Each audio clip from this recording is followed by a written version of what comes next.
আলাইকুম। এটা হচ্ছে ইনকিলাব পত্রিকা, আজকের পত্রিকা, শনিবার। এরপরে হচ্ছে 29শে ফাল্গুন, 24শে রমজান এবং 14ই মার্চ।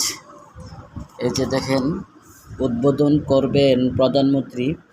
ইমাম মুয়াজ্জিন পুরোহিতদের সম্মানী কার্যক্রম শুরু আজ।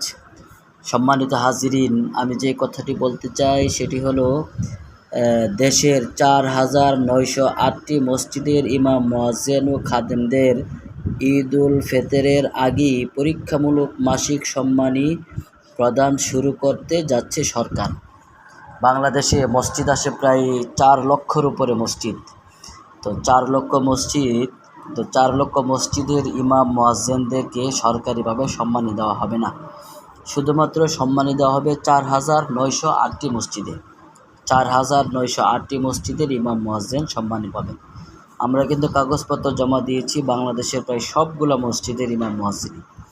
এই জন্য আমরা অনেকেই হয়তো সেই সম্মানী পাবো না, সব মসজিদেই সম্মানী পৌঁছাবে না। 4,908টি মসজিদে শুধুমাত্র সরকারি ইমাম, মুয়াজ্জিনদের সম্মানী, অর্থাৎ ঈদ উল ফিতরের ভাতা বা বোনাস আমরা যেটাই বলি, সেটি পাবেন। সব মসজিদে পাবে না। এটি আজকে ইনকিলাব পত্রিকার রিপোর্ট।